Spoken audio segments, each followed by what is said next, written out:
The rain hammered against the massive windows of the Harrison mansion like angry fists demanding entry. Inside the sprawling estate, silence filled every corner except for the soft clicking of expensive shoes against marble floors. Victoria Chun moved through the hallways like a ghost, her cleaning supplies clutched tightly in hands that had grown rough from years of scrubbing other people's messes. She paused outside the library door, hearing the familiar sound of ice clinking against crystal. Mr. Harrison was drinking again. At 38, Victoria had learned to read the rhythm of wealthy households, and this one beat with the steady pulse of loneliness disguised as luxury. "Come in," came the deep voice before she could knock. Victoria pushed open the heavy oak door to find Richard Harrison standing by the fireplace, his silhouette cut sharp against the dancing flames. Even in his grief, he commanded attention. Tall and broad-shouldered with silver threading through his dark hair, he looked like someone who had never heard the word no, until life taught him its cruel meaning. "I'm sorry, Mr. Harrison. I didn't mean to disturb you. I can come back later to clean." He turned, and Victoria saw what the newspapers never captured in their business section photos. Behind the steel gray eyes lay an exhaustion that no amount of money could cure. His white shirt was wrinkled, his tie hanging loose around his neck like a noose he'd forgotten to tighten. "Please, stay. I could use the company." He gestured to one of the leather chairs near the fire. "Sit with me for a moment." Victoria's eyes widened. In the 3 years she'd worked for the Harrison family, she'd never been invited to sit anywhere except the kitchen during her lunch breaks. She glanced at the pristine furniture, acutely aware of her simple uniform and worn shoes. "Sir, I shouldn't. Mrs. Henderson would. Mrs. Henderson doesn't run this house." "I do." His voice carried the weight of someone accustomed to making decisions worth millions, but there was no harshness in it. "Please." She perched carefully on the edge of the chair, her back straight as a board. Richard poured himself another scotch from the crystal decanter, the amber liquid catching the firelight like liquid gold. "You have a daughter," he said suddenly. It wasn't a question. Victoria's hands trembled slightly. "Yes, sir. Emma. She's 7. Where is she tonight?" "At my neighbor's apartment. Mrs. Rodriguez watches her when I work late shifts." Victoria's voice grew quiet. "She's very kind to us." Richard nodded slowly, swirling the scotch in his glass without drinking. "My daughter would have been 8 next month." The words hung in the air like smoke. Victoria had heard whispers from the other staff about the accident. A drunk driver on a rainy night, just like this one. Mrs. Harrison and little Sophie, gone in an instant, leaving behind a man who'd built an empire but couldn't build back his shattered world. "I'm so sorry for your loss, sir. Are you?" He looked at her directly for the first time since she'd entered. "Or are you just saying what people say?" Victoria considered lying, offering empty platitudes that would let her retreat to the safety of her cleaning routine. Instead, she found herself speaking truth. "I think about what it would be like to lose Emma every single day. It terrifies me more than anything in this world. So yes, sir, I am sorry. No parent should ever have to bury their child." Something shifted in Richard's expression. The mask of the grieving businessman cracked just enough to reveal the broken father underneath. "What's it like, being her mother?" "Hard," Victoria answered immediately. "Wonderful and terrifying and exhausting all at once. She asks questions I don't know how to answer. She trusts me to keep her safe in a world that isn't always safe. Some nights I lie awake wondering if I'm enough for her." "But you are." "Enough, I mean." Victoria shook her head. "I work 3 jobs just to afford our tiny apartment. I buy her clothes from thrift stores and tell her they're treasure hunts. Last week she asked why we never eat out like her classmates' families, and I had to explain that home cooking was better anyway." Her voice caught. "I love her more than life itself, but love doesn't pay for dance lessons or school trips or the 1,000 little things that make childhood magical." Richard set down his glass with deliberate care. "Tell me about her." "Emma. She's brilliant. Reads at a 5th grade level already. She wants to be a scientist or maybe a teacher. She draws pictures of houses with big windows and gardens, always asks when we can have a dog." Victoria's face softened as she spoke. "She's patient with me when I'm tired from work. Makes me laugh when I feel like crying. She's everything good in my life." "Where's her father?" "Gone. Has been since before she was born. His family had money, connections. When he found out about the pregnancy, They made it clear that a hotel maid's baby wasn't part of their son's future. Victoria's jaw tightened. I've never told Emma the details, but she's starting to ask more questions about why it's just the two of us. Do you regret it? Keeping her? Never. The word came out fierce and immediate. Not for a single second. She's the best thing I've ever done with my life. Richard stood and walked to the window, watching rain streak down the glass like tears on a giant's face. I used to think money was the answer to everything. Build the biggest company, buy the largest house, provide the most expensive education. I thought if I could give Sophie everything, she'd be happy. Safe. He paused, his reflection ghost-like in the dark window. The night they died, Carolyn and Sophie were coming back from a violin lesson. Sophie had begged me to come watch her play, but I had a merger to close. Always another merger, another deal, another million to be made. I told them I'd catch the next recital. Victoria felt her heart clench. She'd missed Emma's school presentations for work, felt that same crushing guilt of choosing survival over presence. Sophie played beautifully, Richard continued. Carolyn sent me a video from the lesson. I watched it in my office while reviewing contracts, barely paying attention.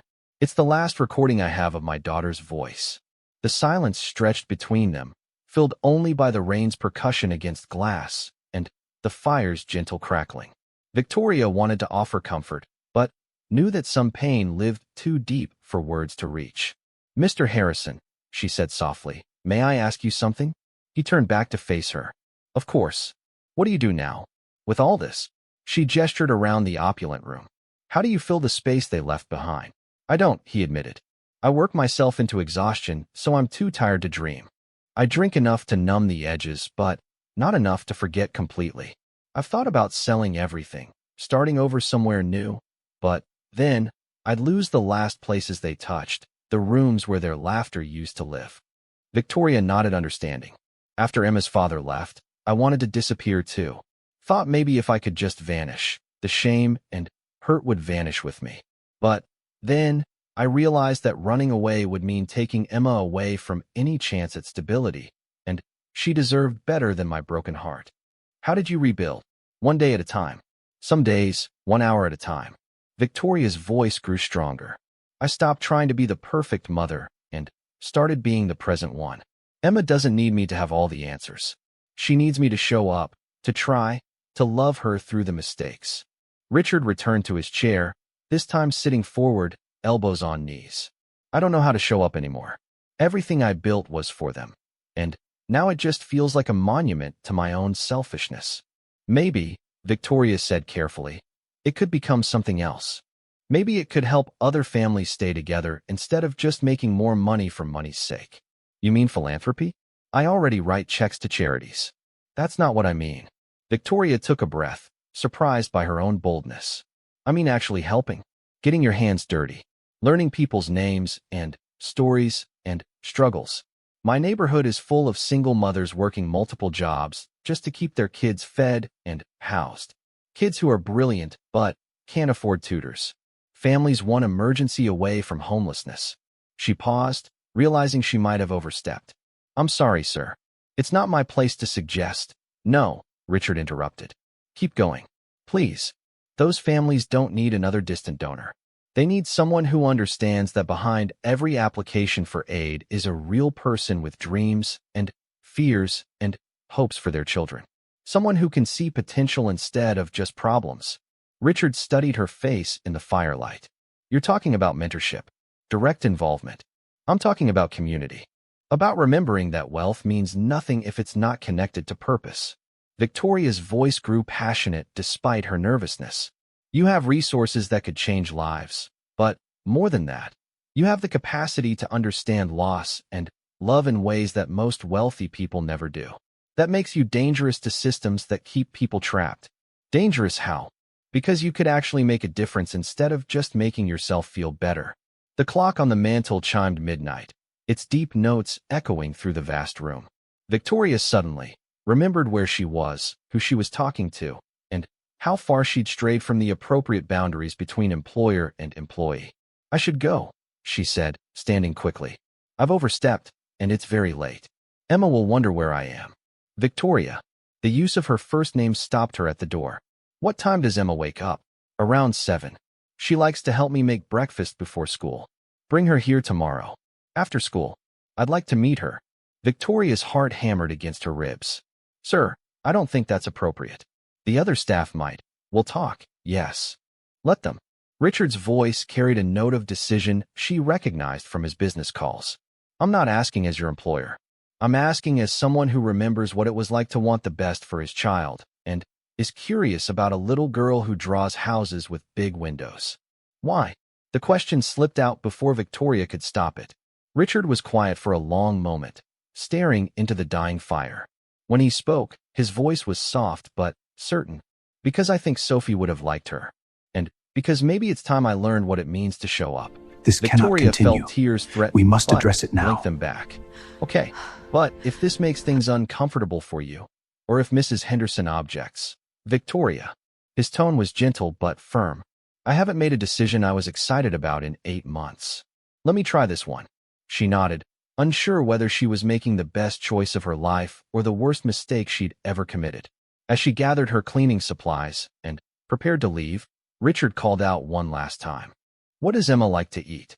Emma Chun bounced on her toes in the marble foyer of the Harrison mansion, her wide brown eyes taking in crystal chandeliers that sparkled like captured starlight, and paintings that looked older than her entire neighborhood. She clutched her mother's hand tightly, whispering questions that echoed in the vast space. Mama, why is everything so shiny? Do people really live here? Where are all the toys? Victoria smoothed down Emma's dark hair, grateful she'd managed to find a dress without stains at the thrift store that morning.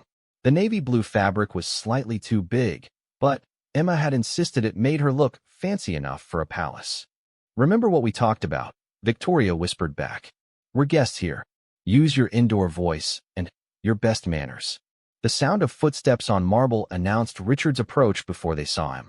When he rounded the corner from the main staircase, Victoria felt her breath catch. Gone was the disheveled, grief-stricken man from the night before. This version of Richard Harrison wore pressed khakis and a soft gray sweater, his hair combed back and his face clean-shaven. He looked younger, more approachable, though Victoria could still see the careful control in his movements. Emma, however, saw none of the complicated history. She saw a tall man with kind eyes who was walking toward them with something that looked almost like nervousness. You must be Emma, Richard said, stopping a few feet away and crouching down to her eye level. Your mother told me you like to draw houses. Emma nodded enthusiastically, her shyness melting away with the ease that only children possessed. I draw lots of things. Houses and dogs and spaceships and sometimes dragons, but Mama says dragons aren't real, but I think maybe they are just very good at hiding. Richard's lips curved into the first genuine smile Victoria had seen from him. That's very wise. I think dragons are definitely good at hiding. What kind of houses do you like to draw? Big ones with lots of windows so the sunshine can come inside, and gardens where you can grow flowers and maybe vegetables, and rooms where families can eat dinner together every night. Emma's words tumbled out in a rush of excitement. And porches where you can sit and watch the rain like you're inside, but also outside. That sounds like a perfect house, Richard said seriously. Would you like to see some of this house? It has quite a few windows. Emma looked up at Victoria, who nodded permission. That would be wonderful, sir. Thank you. Richard stood and gestured toward a doorway. Please, just call me Richard. And I thought we might start in the kitchen. I seem to remember someone mentioning grilled cheese sandwiches. The kitchen of the Harrison mansion was larger than Victoria and Emma's entire apartment. Gleaming countertops stretched along 3 walls, with industrial-grade appliances that looked more suited to a restaurant than a home. Emma's eyes went wide as she took in the island in the center, the double ovens, and the refrigerator that stood like a silver giant. It's like a cooking show kitchen, Emma breathed. Do you make fancy food here? Richard opened one of the massive refrigerator doors, revealing mostly empty shelves with a few takeout containers and bottled water. Actually, I'm not much of a cook. Most of my meals come from restaurants or Mrs. Henderson makes simple things when she's here. Emma frowned. But cooking is the best part. Mama teaches me how to make pancakes, and we sing songs while we stir the batter. It's like a party in our tiny kitchen. We do have fun. Victoria agreed. feeling self-conscious about their modest life in this place of excess.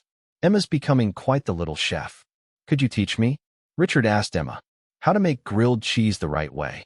Emma's face lit up like Christmas morning. Really? You want to learn from me?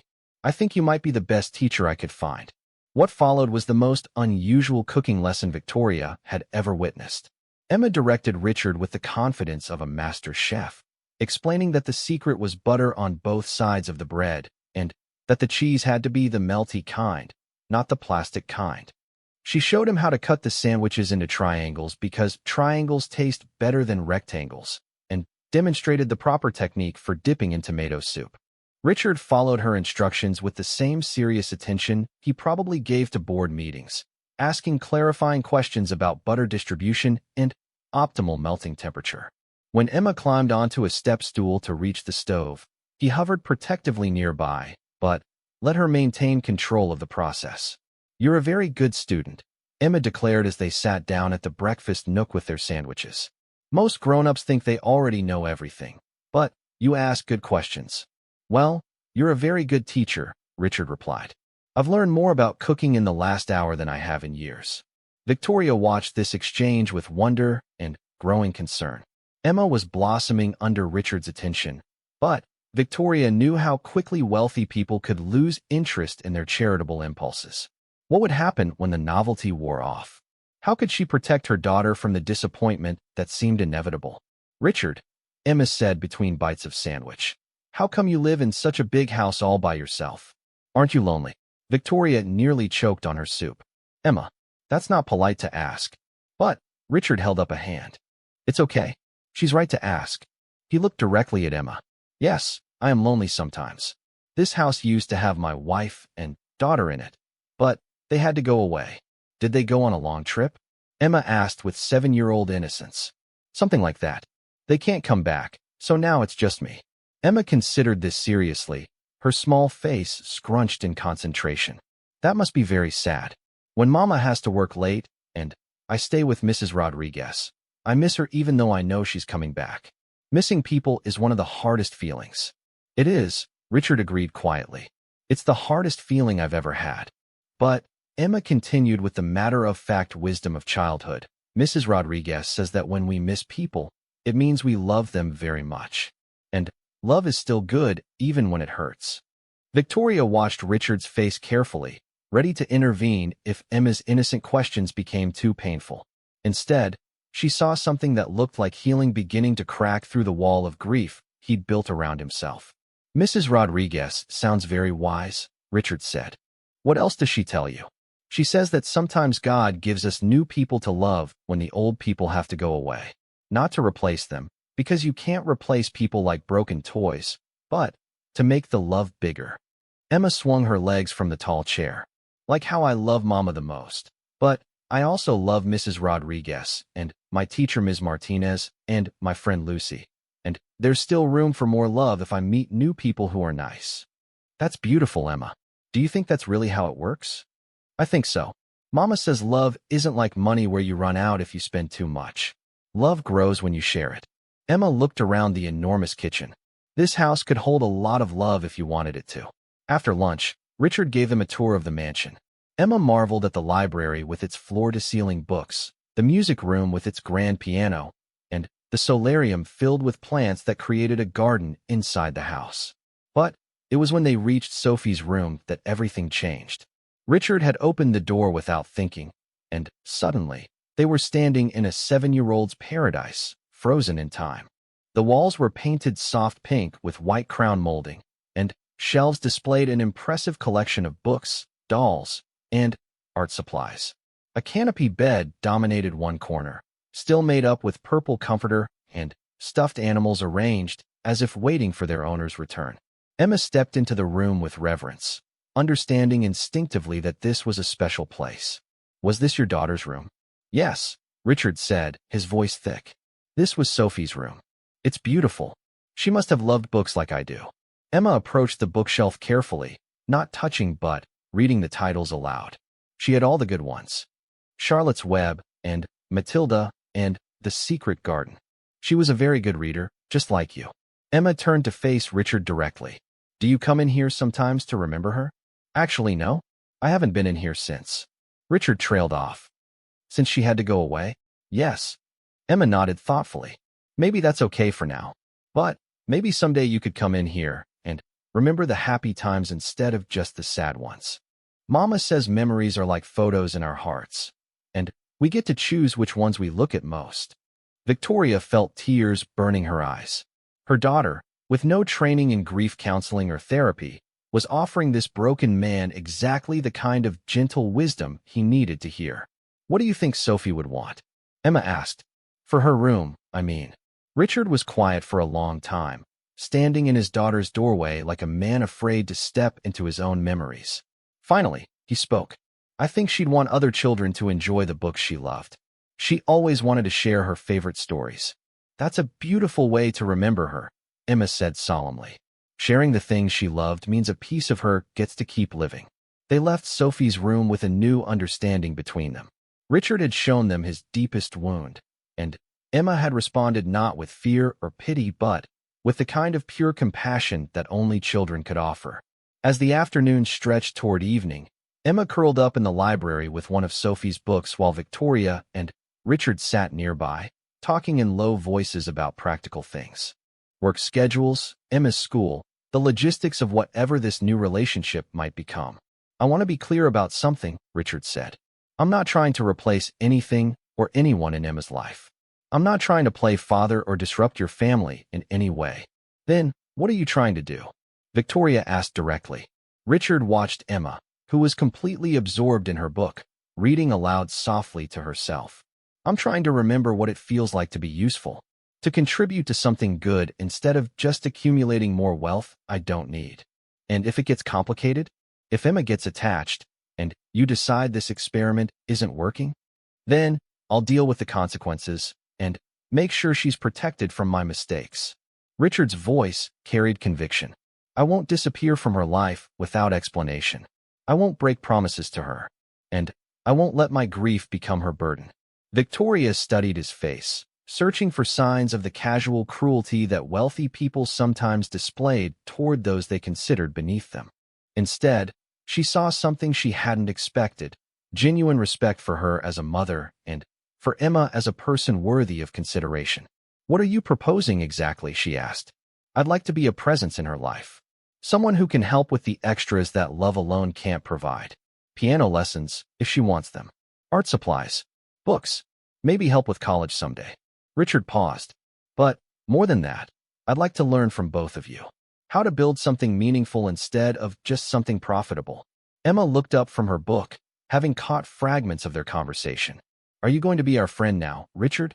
I'd like to be, if that's okay with you and your mother. I think that would be very nice, Emma said seriously. But you should know that being our friend means you have to come to my school play next month and eat dinner with us sometimes, and maybe help me learn to ride a bike properly. Richard laughed, and the sound was rusty but genuine. Those sound like wonderful friend responsibilities. I accept. As Victoria and Emma prepared to leave that evening, Richard walked them to the front door. Emma hugged him goodbye with the easy affection of a child who had decided he was safe, and Richard accepted the embrace like a man receiving absolution. Thank you, he told Victoria quietly, for trusting me with this. With her. Don't thank me yet, Victoria replied. Thank me if you're still here in 3 months into their unexpected friendship. The Harrison mansion had transformed from a monument to grief into something that almost resembled a home again. Emma's artwork hung on the refrigerator next to important business documents, and the sound of laughter echoed through hallways that had been silent for too long. But it was on a Tuesday afternoon in November that everything shifted into more complicated territory. Victoria arrived at the mansion for her regular cleaning shift to find Richard pacing in his study, phone pressed to his ear, his voice sharp with frustration. Emma was at school, but she would be coming by afterward as had become their routine. Victoria tried to work quietly, but Richard's conversation was impossible to ignore. No, Senator Williams, you don't understand. This isn't about tax breaks or photo opportunities. I'm talking about real systemic change. What do you mean, naive? I've been in business longer than you've been in politics. Yes, I know what I'm proposing will cost money. That's the point. Victoria paused her dusting, recognizing the tone. This was Richard in full business mode, but fighting for something different than usual. When he hung up, he stood staring out the window, his shoulders tense with frustration. "Rough call," Victoria asked gently. "Impossible people with no imagination," Richard muttered. "I've been trying to work with city officials to establish a comprehensive support program for single-parent families. Housing assistance, job training, childcare, educational support. Not charity, but real infrastructure that creates pathways out of poverty." Victoria set down her cleaning supplies. Over the past months, Richard had shared more and more of his business with her, asking for her perspective as someone who'd lived the struggles he was trying to address. "What's the resistance? They think I've lost my mind. Gone soft. They keep talking about sustainable models and return on investment, as if the return on keeping families together isn't obvious." Richard turned from the window. "Your neighbor, Mrs. Rodriguez. Didn't you say she was struggling with her rent increase?" "Yes, her landlord raised it 40%. She's looking for a second job, but that means less time to watch Emma and the other kids in the building." Victoria's voice grew concerned. "Why? What if she didn't have to choose? What if there was affordable housing for people like her, and job training that paid enough during the program to support her family, and quality childcare so she could focus on building new skills?" "That sounds wonderful and impossible," Victoria said honestly. "People like us don't get programs like that. We get waiting lists and forms in triplicate and requirements designed to keep us out. Not if the program is designed by people who actually understand the problems." Richard's eyes lit with the kind of intensity Victoria had seen when he talked about business deals.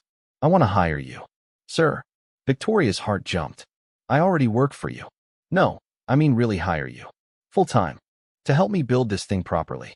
Richard moved to his desk, pulling out folders thick with documents. "I need someone who understands what families actually need, not what policy experts think they need. Someone who can tell me when I'm being an out-of-touch rich man solving problems that don't exist while missing the ones that do." Victoria stared at him. "Richard, I clean houses. I don't know anything about running programs or managing budgets, or you raised Emma on 3 part-time jobs while keeping her in school, fed, and happy. You managed resources I can't even imagine handling. You built a support network in your community that actually works." Richard's voice grew passionate. "That's exactly the kind of expertise I need." "What would I do exactly?" "Help me understand what we're really trying to solve. Review proposals to make sure they address actual needs. Test ideas with real families before we implement them. Eventually, maybe run the community outreach side." Richard paused. "The salary would be $75,000 to start, with full benefits and flexibility to work around Emma's schedule." Victoria felt the world tilt. $75,000 was more than she'd made in the past 2 years combined.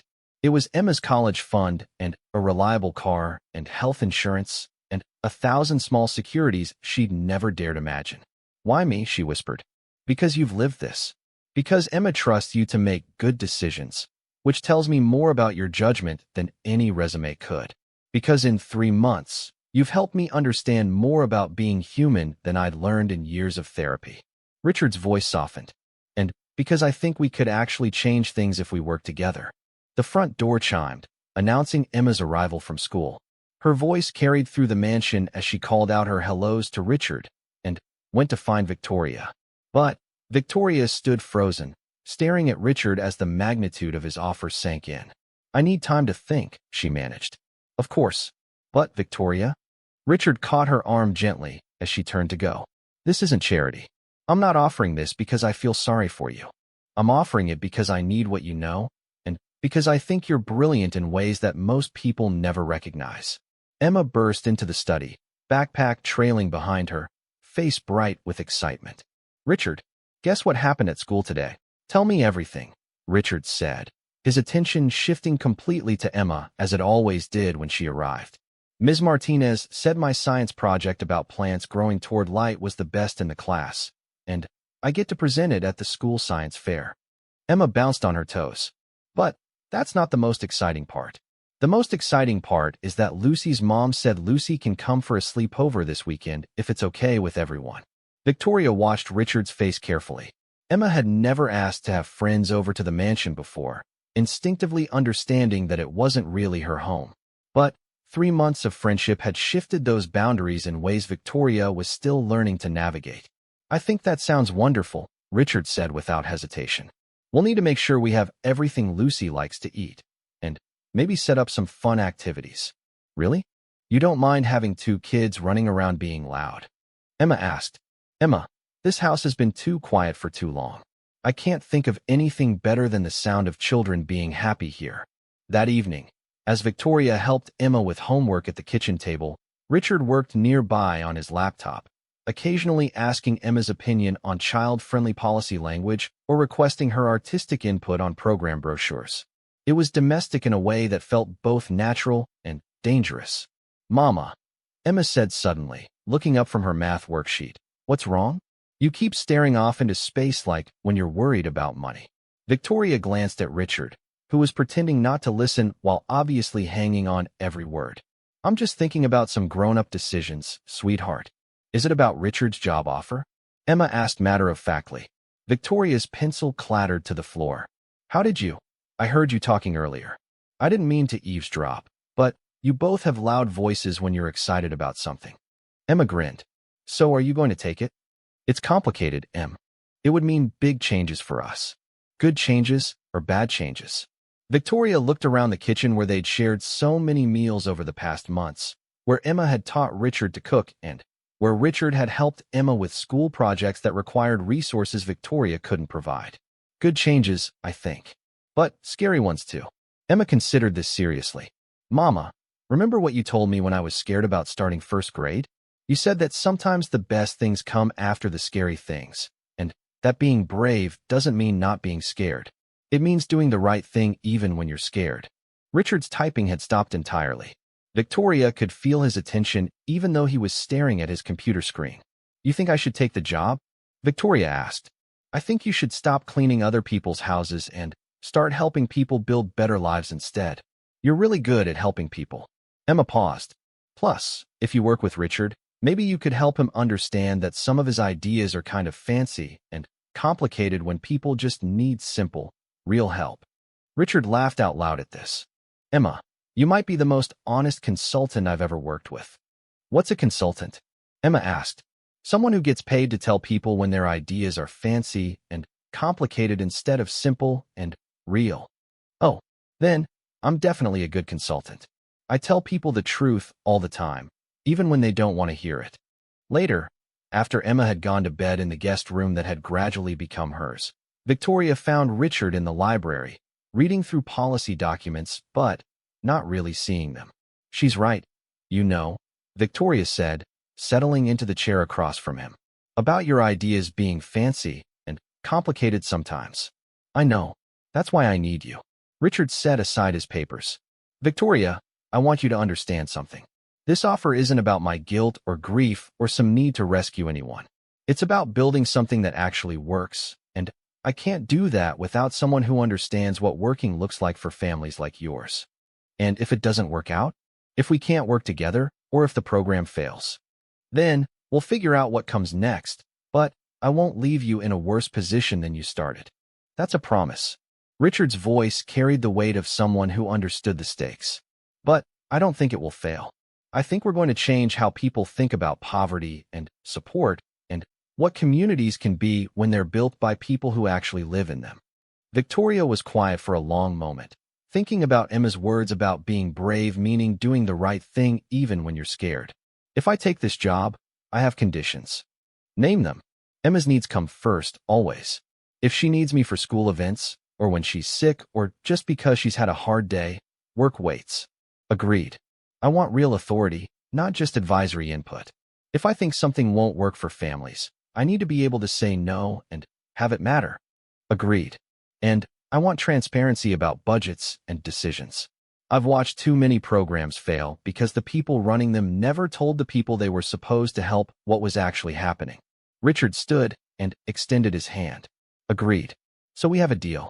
Victoria looked at his outstretched hand, thinking about all the ways this could go wrong and all the ways it might go right. She thought about Emma's science project and Lucy's sleepover and Richard's transformation from a man drowning in grief to someone who laughed at a 7-year-old's brutal honesty about his business plans. "We have a deal," she said, shaking his hand. "But you should know that Emma's going to expect a celebration dinner when I tell her tomorrow. And she's going to want to help plan the programs because she has very strong opinions about what kids need." "I would expect nothing less," Richard grinned.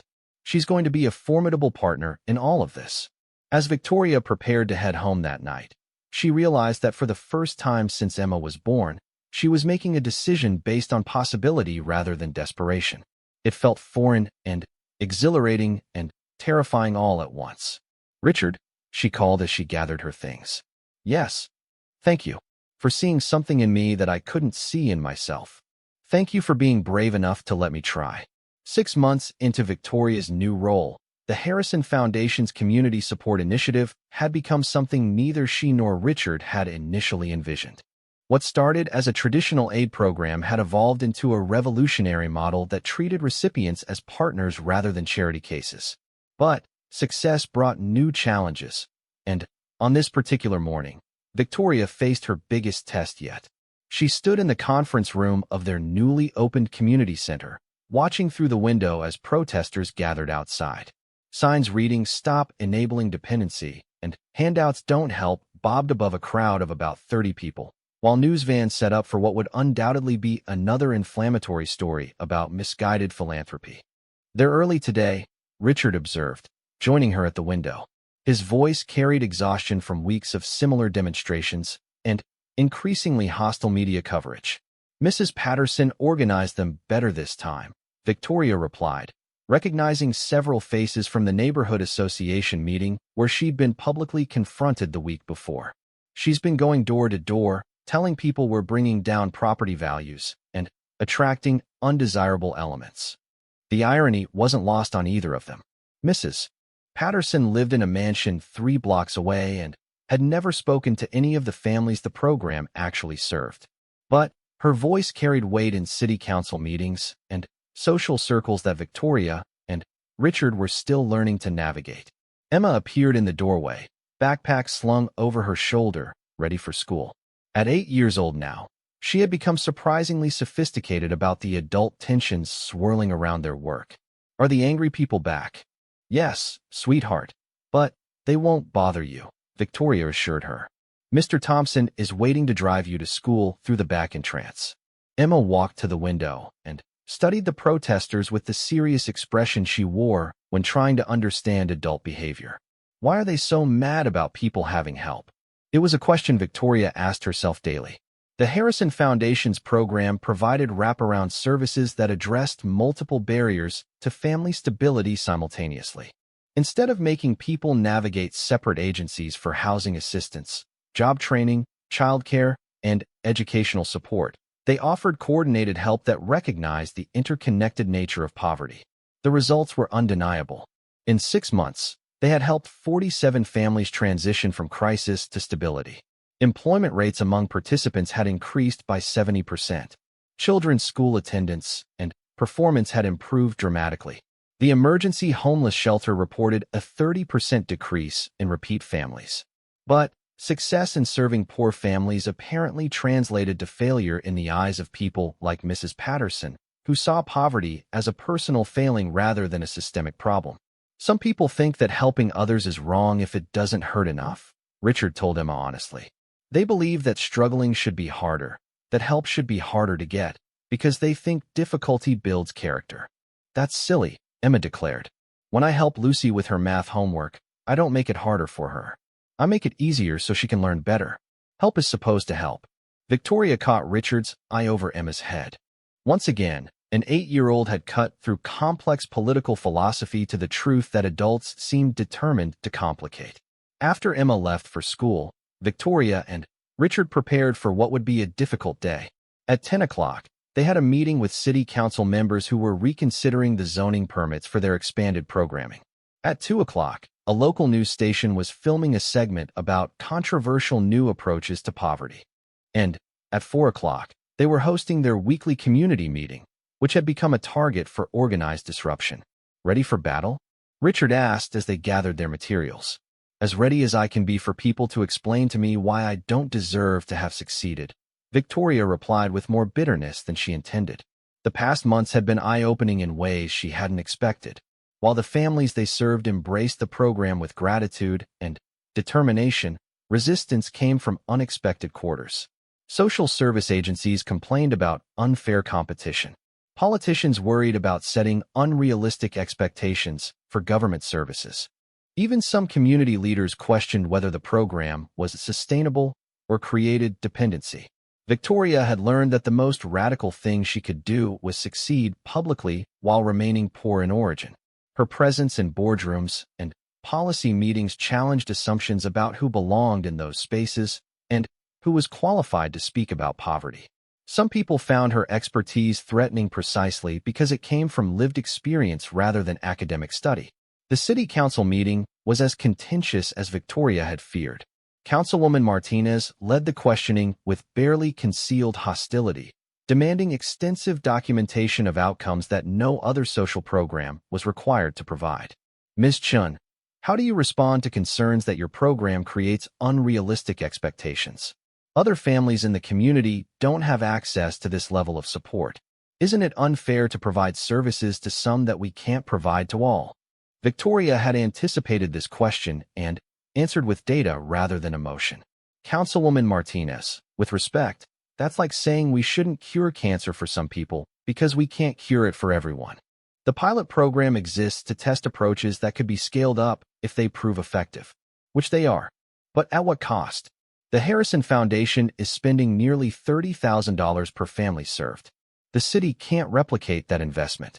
Actually, Richard interjected, our cost per family is significantly lower than the combined cost of emergency services, temporary housing, court interventions, and repeated crisis responses that these families were using before. We're not spending more money. We're spending it more efficiently. Councilman Roberts, who had been silent through most of the meeting, leaned forward. Ms. Chun, I'll be direct. Some constituents have expressed concerns about your qualifications. You have no formal education in social work, no advanced degrees, no traditional credentials. How do you justify your position? The question hit like a slap. Victoria felt heat rise in her cheeks, the familiar shame of being found insufficient, of having her lived experience dismissed as somehow less valuable than classroom learning. But then, she thought about Emma's science project presentation, the confidence her daughter had gained from being in environments where her intelligence was recognized and nurtured. She thought about the families whose children were now thriving in stable housing with parents in good jobs. She thought about Richard's transformation from a man destroyed by grief to someone building meaningful change. Councilman Roberts, she said steadily, I have a PhD in survival that I earned over 8 years of single motherhood while working multiple jobs. I have extensive fieldwork in resource management, crisis intervention, and community building. My thesis was raising a brilliant, kind, successful child while navigating systems designed to keep families like mine in perpetual crisis. The room was completely silent. I don't have traditional credentials because traditional credentials are earned in universities by people who can afford to not work while they study. But I can tell you how much groceries actually cost, how long someone can survive on partial employment, what it's like to choose between medicine and rent, and how to maintain hope when every system tells you that you're failing because you're not trying hard enough. Victoria stood, her voice growing stronger. Most importantly, I can tell you what actually helps families succeed because I'm living proof that the right support works. The question isn't whether I'm qualified. The question is whether you're brave enough to listen to someone who has the answers you claim to want. The aftermath of the meeting was chaotic. News clips showed Victoria's speech alongside interviews with protesters. Social media exploded with both support and criticism. The foundation received angry calls demanding Richard fire that woman, and grateful calls from families asking how to access services. By evening, Victoria was exhausted and questioning everything. She sat in the community center after hours, reviewing program applications and trying to ignore the protesters still gathered outside. Emma found her there, having been dropped off by Mrs. Rodriguez after school. Mama, you look sad, Emma observed, climbing into the chair next to Victoria's. I'm just tired, sweetheart. It was a hard day. Because people were mean to you about helping families? Something like that. Emma was quiet for a moment, coloring in the margins of Victoria's paperwork with the crayons she always carried. Mama, remember when Lucy was being mean to me at school because I got the math problem right? And she didn't? I remember. And you told me that sometimes when people are struggling with something, they get mad at people who are doing well at it, even if those people want to help. Victoria looked up from her papers. I did say that. I think maybe the angry people today are like Lucy was. They're struggling with something. And you're doing well at helping families, so they got mad at you instead of asking you to help them understand how to do it too. Once again, Emma had distilled complex adult emotions into clear, simple truth. Victoria pulled her daughter into her lap, marveling at how this 8-year-old had developed such emotional intelligence while growing up in circumstances that should have made her cynical. You might be right, Em. What do you think we should do about it? Maybe invite them to see what we actually do instead of just being mad about what they think we do? Richard appeared in the doorway, having returned from his own series of difficult meetings with Foundation board members who were getting nervous about the controversy. He looked as drained as Victoria felt, but his expression softened when he saw Victoria and Emma together. How are my favorite consultants doing? He asked. Emma just solved our public relations crisis, Victoria said. She thinks we should invite the protesters to see the program in action instead of just arguing with them from a distance. Richard considered this. That's actually brilliant. Most of them have never met any of the families we serve. They're protesting an idea, not a reality. But what if seeing the reality doesn't change their minds? Victoria asked. Then, at least we'll know we tried to build bridges instead of just defending walls, Richard replied. And Emma's right. Some of them probably do want to help, but don't know how. Maybe we can teach them. As they prepared to leave that evening, Victoria realized that despite the day's challenges, she felt more confident in their mission than ever before. The attacks on the program weren't signs of failure. They were signs that they were changing something important enough to threaten the status quo. Richard, she said as they turned off the lights in the community center, I want to expand the program. Even after today, especially after today, we've proved it works. We've proved it's cost-effective. We've proved it creates lasting change. Victoria's voice carried new determination. Now we need to prove it can survive political pressure and grow anyway. Richard smiled, the expression transforming his face from tired businessman to excited partner in revolution. I was hoping you'd say that. I've been talking to other foundations about replicating the model. We could have programs in 5 cities within 2 years. Emma, who had been listening while pretending to focus on her coloring, looked up with bright eyes. Does that mean more kids will get to have stable homes and good schools like I do now? That's exactly what it means, Victoria confirmed. Good, Emma declared with satisfaction. Everyone deserves to feel safe and loved and like they belong somewhere. As they walked to their cars through the parking lot where a few protesters still maintained their vigil, Victoria felt a profound sense of purpose settling over her like armor. Tomorrow would bring new challenges, new attacks, new people insisting that helping families succeed was somehow wrong or dangerous. But tonight, she was going home to the apartment she could now afford in the 2 years after their first conversation in Richard's library.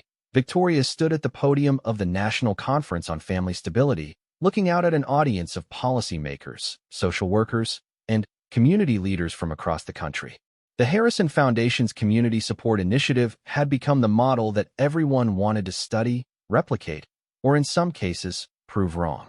But this morning's keynote speech wasn't about statistics or methodology. It was about something more fundamental, the transformation that happens when people are given the chance to become who they're meant to be. 2 years ago, Victoria began, her voice clear and confident in the packed auditorium. I was a single mother working 3 jobs just to keep my daughter and myself housed and fed. I cleaned offices at night, served breakfast at a diner in the morning, and picked up catering shifts whenever I could. I was exhausted, overwhelmed, and convinced that I was failing at the most important job I'd ever had. In the front row, Emma sat between Richard and Mrs. Rodriguez, wearing the navy blue dress she'd chosen for this special occasion. At 9 years old, she had become surprisingly comfortable at professional events, often providing the kind of honest perspective that kept the adults grounded in reality. I want to be clear about something, Victoria continued. I wasn't failing because I wasn't working hard enough. I wasn't failing because I lacked intelligence or motivation or love for my child. I was failing because the systems designed to help families like mine were actually designed to keep us dependent rather than help us succeed. The audience was silent, absorbed in her words. Victoria had learned to read rooms like this, to distinguish between people who were genuinely interested in solutions and those who came to conferences to feel good about themselves without actually changing anything. The traditional model of social services treats poverty like a personal failing that can be solved by making people prove they deserve help. Families navigate dozens of different agencies, fill out hundreds of forms, meet countless requirements, and jump through hoops designed more to protect budgets than to protect children. Victoria paused, seeing nods from people she recognized as fellow travelers in this work. But what if we approached family support the way we approach business development? What if we invested in families with the same strategic thinking we use to launch companies? What if we treated parents as CEOs of family enterprises that just needed capital and consultation to succeed? This was the radical heart of their approach, and Victoria could see some audience members shifting uncomfortably. The idea that poor families deserve the same quality of support that wealthy families took for granted challenged fundamental assumptions about worthiness and resource allocation. The Harrison Foundation's program treats families as partners, not problems. We provide wraparound services that address multiple barriers simultaneously because we understand that poverty isn't one issue. It's 10 or 15 interconnected challenges that require coordinated solutions. Victoria clicked to the next slide, showing photos of families who had graduated from the program. Maria Gonzalez completed nursing school while we provided childcare and housing stability. Her 3 children are now in advanced academic programs, and she's working at the Children's Hospital. Total investment, $45,000 over 18 months. Her projected lifetime earnings increase, over $800,000. Another click brought up a different family. James Wright retrained as an electrician while we helped with rent and childcare for his disabled son. He's now running his own electrical contracting business and employing other program graduates. Investment, $32,000. Current annual income, $95,000. The numbers were impressive, but Victoria knew that data alone didn't change minds. What changed minds was understanding that the families they served weren't fundamentally different from the families in this audience. They just hadn't had the same advantages. But here's what the statistics don't capture, Victoria said, moving away from the podium to speak more intimately. Emma, my daughter, used to draw pictures of houses with big windows and gardens where families could be together. She drew those pictures because she understood, even at 7 years old, that stability and beauty and space to grow weren't luxuries. They were necessities. Victoria's voice grew warm as she looked at Emma. Today, Emma lives in a house with big windows. She takes piano lessons and art classes. She has friends over for sleepovers and knows that her mother will be there for school events because my work schedule is finally compatible with her childhood. But, most importantly, she's learning that her dreams aren't too big for her circumstances, because her circumstances changed when the adults in her life got the support they needed to create something better. A hand shot up from the middle of the auditorium. Victoria recognized Dr. Stevens from the university research team that had been studying their outcomes. Ms. Chun, critics argue that your program is unsustainable because it requires such intensive individualized support. How do you respond to concerns about scalability? Victoria had fielded this question dozens of times, and she'd learned to answer it with both data and moral clarity. Dr. Stevens, we're currently operating programs in 8 cities with a 92% success rate. We've trained over 300 staff members in our methodology. We've documented every process and created replication guides. The model is absolutely scalable. She paused, gathering force for the more important part of her answer. But let me ask you this. If we can afford to spend billions of dollars managing the consequences of family instability through emergency services, court systems, and crisis interventions, why can't we afford to spend a fraction of that money preventing instability in the first place? Because, she continued, her voice rising slightly, The real question isn't whether comprehensive family support is affordable. The question is whether we can afford to keep treating poverty like a moral failing instead of a policy choice. The applause was immediate and sustained. Victoria could see people in the audience leaning forward, engaging with the ideas in ways that suggested real possibility for change. After the presentation, Victoria was surrounded by people wanting to learn more about implementation, funding strategies, and political navigation. But it was the conversation with Senator Williams that stayed with her long after the conference ended. Ms. Chun, the senator approached her during the lunch break. I owe you an apology. 2 years ago, I dismissed your ideas as naive and expensive. I was wrong. Victoria remembered the phone call Richard had taken that first day, the senator's resistance to unsustainable models, and concerns about return on investment. I've been following your outcomes data, Senator Williams continued. More importantly, I've been listening to families in my own state who have benefited from the pilot program we finally agreed to fund. The results speak for themselves. Thank you, Senator. What changed your mind? My granddaughter, actually. She's about Emma's age, and she asked me why some kids don't have safe places to live or enough food to eat. When I started to give her the usual explanations about complex social problems, she interrupted me and said, "But, Grandpa, if grown-ups know what kids need to be safe and happy, why don't we just make sure all kids get those things?" Victoria smiled, recognizing the clarity that children brought to issues adults insisted on complicating. Kids have a way of cutting through our excuses, don't they? Indeed they do. Which brings me to why I wanted to speak with you. I'm introducing legislation next session to create federal funding for community-based family support programs. I'd like your input on the structure and requirements. Victoria felt her heart race. Federal funding could mean programs in hundreds of communities, thousands of families given the chance to build stability and success. But she'd also learned to be cautious about political promises and the ways that good ideas could be corrupted by bureaucratic requirements. I'd be honored to help, Senator, but I have conditions. Senator Williams laughed. I expected nothing less. Name them. The programs have to be designed and managed by people who understand poverty from experience, not just theory. Funding can't come with requirements that make it impossible for families to actually access or succeed in the programs. And outcomes have to be measured by family stability and child well-being, not just cost savings or political popularity. Agreed. When can we schedule the first planning meeting? As the conference wound down, Victoria found herself reflecting on the journey that had brought her to this moment. From cleaning Richard's library to keynoting national conferences, from worrying about rent to designing federal policy, the transformation still felt surreal sometimes. But it was Emma's presence throughout the day that grounded her in the truth of what they'd accomplished. Emma, who now spoke confidently with adults, who understood that her mother's work mattered, who was growing up believing that she could change the world because she'd watched the adults in her life do exactly that.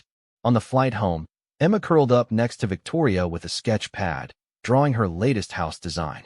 This one featured not just big windows and gardens, but also a community center, a playground, and what looked like a small office building. What's that building? Victoria asked, pointing to the addition. That's where people like you and Richard work to help families find good houses like this one. Emma explained matter-of-factly. Every neighborhood should have one, don't you think? I think that's the smartest city planning I've ever seen, Victoria agreed. Richard, sitting across the aisle, looked up from his own work with a smile. Emma, I think you just designed our next expansion model. Mixed-income housing with integrated family services. Really? Emma's eyes lit up. Can we build one? I don't see why not, Richard replied. We'll need architects and contractors and city planners. Do you know any good consultants who could help us design it properly? Emma giggled. I know the best consultant. She tells people the truth even when they don't want to hear it. And she used to draw houses just like this one. Victoria felt tears prick her eyes as she listened to her daughter casually discuss building communities as if transforming lives was the most natural thing in the world. And maybe, Victoria realized, that was exactly the lesson Emma needed to learn, that changing the world wasn't something extraordinary people did. It was something ordinary people did when they were given the tools and support and opportunity to become their best selves. As the plane carried them home to the life they'd built together, Victoria thought about all the families who were still where she'd started, working multiple jobs, choosing between necessities, believing that struggle was their permanent condition. Tomorrow, she would get back to the work of proving them wrong, one family at a time, one program at a time, one transformed life at a time. But tonight, she would help Emma with homework, cook dinner with Richard, and continue the small daily work of being a family that had learned to make space for healing, growth, and hope. The little girl who had once drawn houses with big windows was now helping to build communities where every child could live in houses with big windows. And the woman who had once believed she wasn't enough was now helping other parents discover that with the right support, they were more than enough. They were exactly who their children needed them to become. The story that had begun with a lonely billionaire reaching out to a shivering maid had become something neither of them could have imagined. A model for how families could support families, how individual healing could become community transformation, and how the simple act of treating people with dignity and investing in their potential could change not just their lives, but the lives of everyone they touched. It was a story that was still being written, one family at a time, one community at a time, one child's dream at a time. And Emma's latest drawing suggested it was a story with many more chapters yet to come.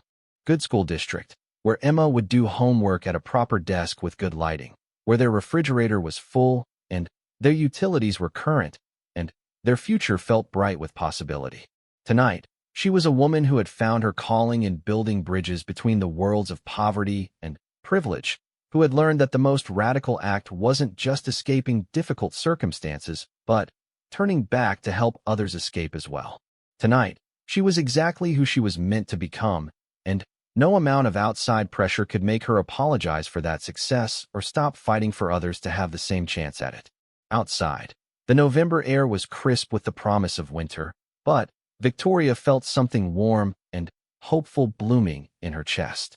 Tomorrow, she would stop being someone who cleaned up other people's messes and start being someone who helped build solutions. Tomorrow, everything would change.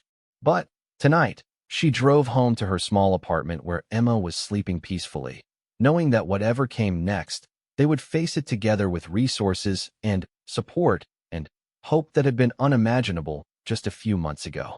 The little girl who had drawn houses with big windows and gardens was about to discover that sometimes the best dreams were the ones that became real through the unexpected kindness of people who needed to rebuild their own lives as much as they needed to help others. 9 months when the novelty has worn off, and she's just a regular kid with regular problems. "I'll be here," Richard said with quiet certainty. "I promise you both that I'll be here." As they drove home in Victoria's old Honda, Emma chattered excitedly about the mansion, the grilled cheese lesson, and her new friend Richard. But Victoria found herself thinking about promises and whether a broken man could truly rebuild himself strong enough to keep them. Time would tell, but for the first time in years, Victoria felt something she'd almost forgotten how to feel. Hope for a future that might be bigger and brighter than anything she'd dared to imagine for herself and her daughter. Despite everything, Victoria found herself smiling. Grilled cheese sandwiches cut into triangles, and chocolate milk in a glass with a bendy straw. "I'll remember that." As Victoria stepped out into the hallway and pulled the library door closed behind her, she heard the sound of glass meeting table as Richard set down his scotch unfinished. For the first time in months, the mansion felt less like a tomb and more like a house where something new might be about to begin. Outside, the rain had gentled to a whisper, and somewhere in the distance, the first hints of dawn touched the horizon like a promise waiting to be kept.